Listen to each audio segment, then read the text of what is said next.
Hey everybody, Mr. Richard here again. It's that time of day. We're going to go ahead and get back into this book. I'm really excited to see what Marvin and the Beatles are going to do. Last time in the Masterpiece, um, James was having his birthday party. His dad was there. Marvin and them were trying to grab stuff off the floor and all the little crumbs and stuff from food so they could have some munchies and stuff. But we're on chapter 4. Let's go ahead and get through chapter 4 and 5 today. Um, Next week, I want to make sure everybody understands it's spring break. Um, I want you guys to enjoy it. I know we're kind of on a break as we speak now, but let's just go ahead and get things going and still enjoy our time, but let's be safe and healthy. All right, so let's dive into the masterpiece, chapter 4. Chapter's called A Present for James. That night, when the house was quiet, Marvin and Elaine sorted through the treasure box. Their parents were playing a game of Staples in the other room. Staples was the Beatles' modified version of the human game Horseshoes, in which two teams threw staples at broken toothpicks stuck into the floor. Because each Beatle could throw as many as 4 staples at once using their front legs, the air was filled with sharp whizzing objects, and the grown-ups preferred to sequester the children in another part of the house.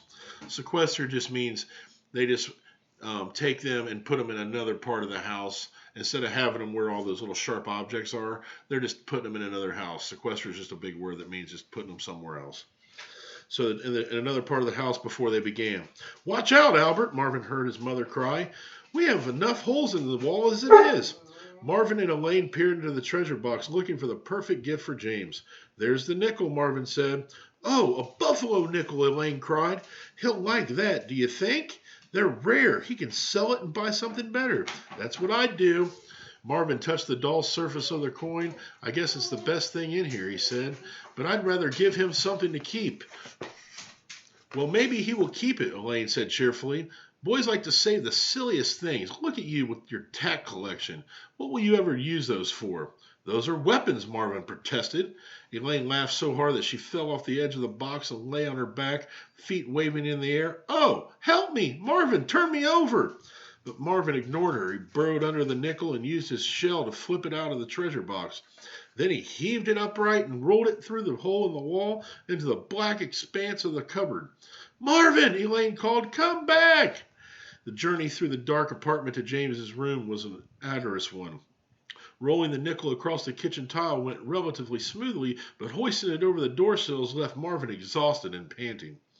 He had to watch for trouble every step of the way, not just night roving Pompadays, but the booby traps of forgotten gum or scotch tape on the floor, or worse yet, a foraging mouse. When he finally reached James's bedroom, he had to sit for a minute to catch his breath. A street lamp outside the window cast dim light across the walls, and in the bluish blackness Marvin saw the mountainous silent silhouette of James asleep under the blankets. He heard the boy's deep breaths. So mountainous just means it was just a big, high up um, thing, and then the silhouette is like kind of like your shadow. You can see the shape of yourself. These are some big words, even for Mr. Richard. Marvin thought about the birthday party. Had it been a good day for James? The boys at the party weren't his friends. The presents had been an uninspired mix of electronic games and designer clothing. Mrs. Pompaday was as fussy and self-centered as always, and even James's father, whom Marvin liked a lot, hadn't come up with a present that seemed to please his son. Marvin glanced down at the worn face of the buffalo nickel. Will the coin make up for everything else? Probably not. Suddenly, Marvin felt so sad he could hardly stand it. A person's birthday should be a special day, a wonderful day, a day of pure celebration for the luck of being born. And James's birthday had been miserable. Marvin rolled the nickel to a prominent place in the middle of the floor, away from the edge of the rug, where it might be overlooked. James would see it there. He looked around the dark room one last time. Then he saw the bottle of ink. It was high up on James's desk, and it appeared to be open. Curious, Marvin crawled across the floor to the desk and quickly climbed to the top. James had spread newspaper over the desk and 2 or 3 sheets of the art paper his father had given him. On one page he'd made some experimental scribbles and had written his name. The pen, neatly capped, rested at the edge of the paper, but the bottle of ink stood open, glinting in the weak light. Without really thinking about what he was doing, Marvin crawled to the cap of the bottle and dipped his two front legs in the ink that had pooled inside. On his clean hind legs, he backed over to an unused sheet of paper. He looked out the window at the nightscape of the street, the brownstone opposite with its rows of darkened windows, the snow-dusted rooftop, the street lamp, the naked spidery branches of a single tree. Gently, delicately, and with immense concentration. So immense means he was really concentrating. Like when you all take a test, you're really focused. You're really trying to figure out those answers in your head. Marvin lowered his front legs and began to draw. The ink flowed smoothly off his legs across the page. Though he'd never done anything like this before, it seemed completely natural, even unstoppable. He kept glancing up, tracing the details of the scene with his eyes, then transferring them onto the paper. It was as if his legs had been waiting all their lives for this ink. This page, this lamplit window view, there was no way to describe the feeling. It thrilled Marvin to his very core. He drew and drew, losing all sense of time. He moved back and forth between the ink cap and the paper, dipping his front legs gently into the puddle of black ink, always careful to not smear to his previous work. He watched the picture take shape before his eyes. It was a complicated thatching of lines and whorls that looked like an abstract design up close. As Marvin leaned over it, but as he backed away, it transformed into a meticulous portrait of the cityscape. So meticulous means it was very detailed. So say you're drawing a picture of your bedroom, you're drawing every little thing. You know, the toys on your floor, but everybody here keeps their floor really clean in their bedrooms, right? But just all the little details. All right. A tiny, detailed replica of the winter scene outside the window. And then the light changed. The sky turned from black to dark blue to gray. The street lamp shut off, and James's room was filled with the noise of the city waking. A garbage truck groaned and banged as it passed on the street below. James stirred beneath his bed covers. Marvin, desperate to finish his picture before the boy awakened, hurried between the page and the ink cap, which was almost out of ink. At last he stopped surveying his miniature scene. It was finished. It was perfect. It was breathtaking. Marvin's heart swelled. He felt that he had never done anything so fine or important in his entire life. He wiped his ink-soaked forelegs on the newspaper and scurried behind the desk lamp, bursting with pride in a fever of anticipation.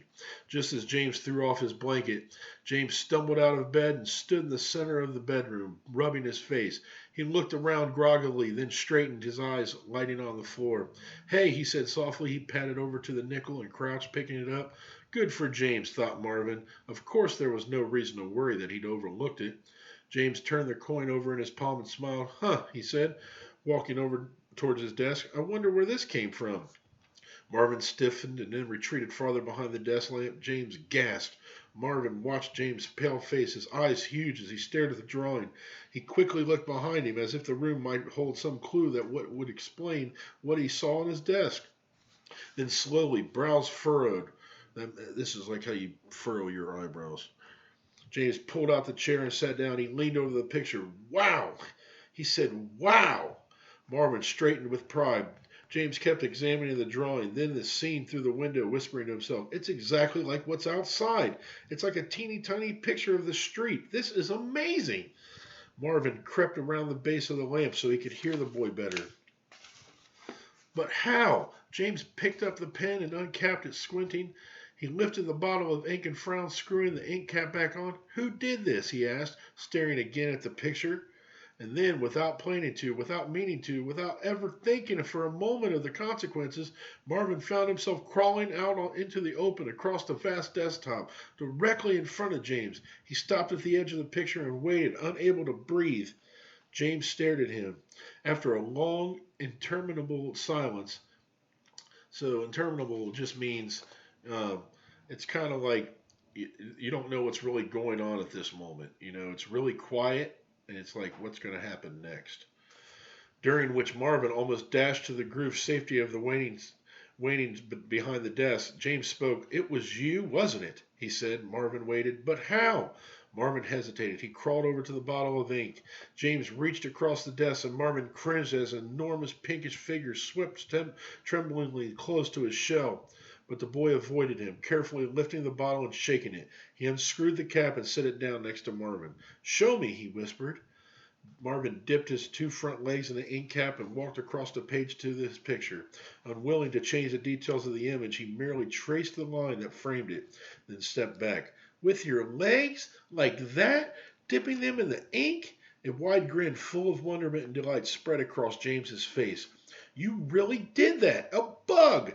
That's the most incredible thing I've ever saw in my whole entire life! Marvin beamed up at him. And with my birthday present, too. You couldn't have done it without my birthday present. His voice rose excitedly as he leaned closer to Marvin, his warm breath almost blasting Martin over. It's like we're a team. And you know what? I didn't even want this birthday present before. I thought, what am I going to do with this? I'm not like my dad. I don't even know how to draw. But now it's the best gift I ever got. This birthday is the best one ever. Marvin smiled happily. He realized that James could not for 1 minute see his expression, but he suspected somehow that the boy knew anyway. Just then they heard a noise in the hallway and Mrs. Pompidet's voice. James, what are you doing in there? Who are you talking to? Marvin dove for cover, squeezing under James's china piggy blank at the exact moment that Mrs. Pompidet swept into the room. So let's go ahead and we'll just go ahead and dive into chapter 5. I'm really excited now. I mean, what do you think is going to happen? Do you think that James is going to make friends with little beetle Marvin? I mean, I have no idea.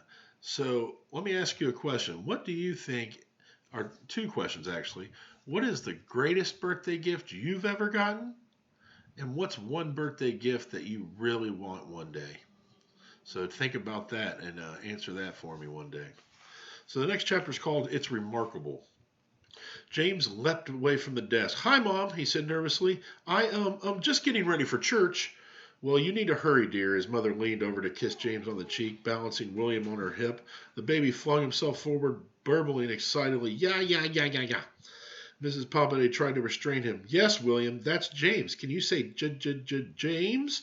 When the baby grabbed a fistful of her jacket, she chided, Don't muss Mommy's nice blazer. Muss means don't mess with it, don't make it, get all dirty. Then redirected her attention to her older son. We don't want to be late, James. Everyone in this house is so slow in the mornings. Sometimes I think I'm the only one who cares about looking presentable and being on time. She checked her hair in James's mirror, patted it approvingly. Who were you talking to? Nobody, James said. Just myself. Well, try not to do that. It's not normal. Oh, I don't want to see that ink bottle uncapped, James. It'll get knocked over. You promised to be. James hurriedly shuffled the pages on the desk, trying to hide Marvin's drawing, but he wasn't fast enough. Mrs. Pompidet marched across the room and lifted the paper. What's this? James hesitated. He looked in the direction of the piggy bank, where Marvin crouched out of sight. Nothing, just a picture. Yes, I can see that. Mrs. Pompidet turned the page in her hand, studying it. Where did you get that? Don't tell her, Marvin thought. Please don't tell her. He had a sudden understanding of how grave a risk he'd taken drawing the picture, showing himself to James, taking credit for the artwork. Not only was he personally in danger if Mrs. Pompidet realized a beetle had done the drawing, but his whole family would be in jeopardy as soon as she discovered there were beetles in the house. Artistically talented ones that are not. She wasn't a woman with tolerance for bugs. Mrs. Pompidet continued to stare at the picture. Did it come with the ink set as an example, she asked. She turned slowly toward the window, still holding the page. Oh my goodness, James, did you draw this? Why, I can't believe it. It's remarkable. Marvin watched James's face from his viewpoint under the piggy bank.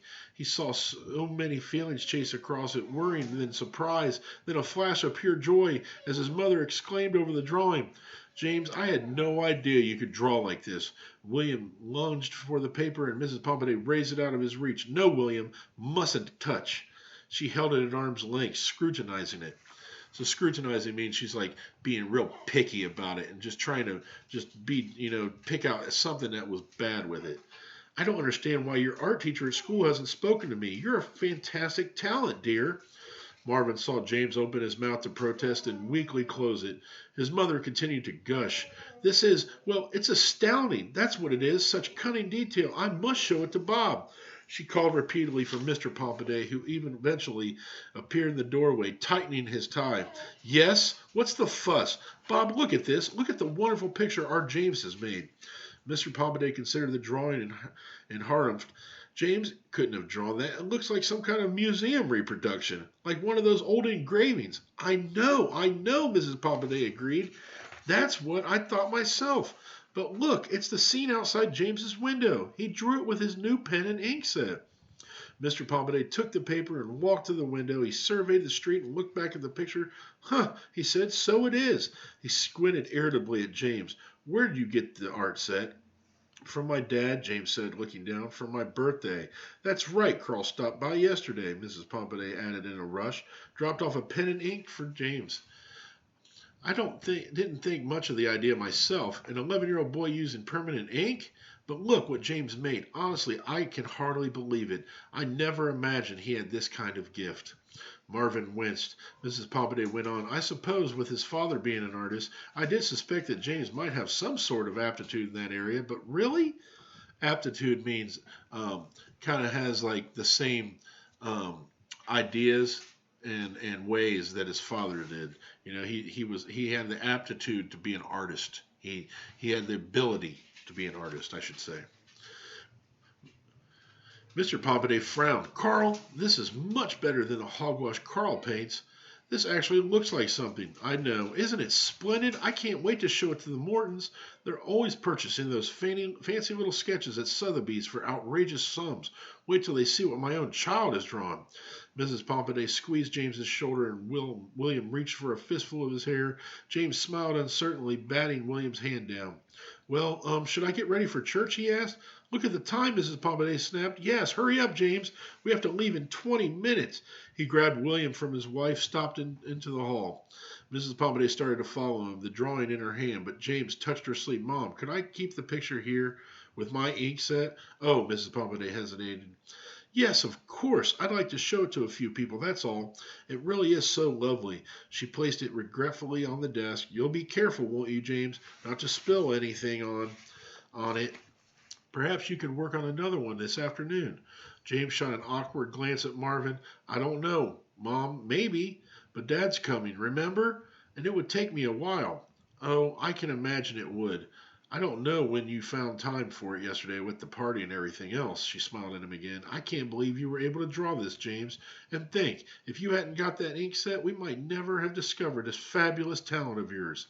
As she clicked out of the room, something about her approving gazing reminded Marvin of his own mother, who would be frantic with worry back at home.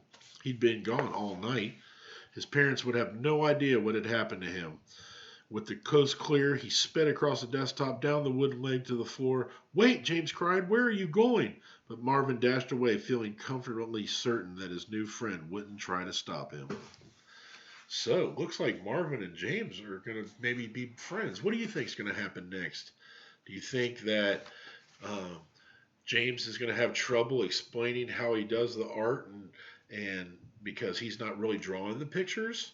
Do you think that Marvin is going to eventually cause more trouble for his family?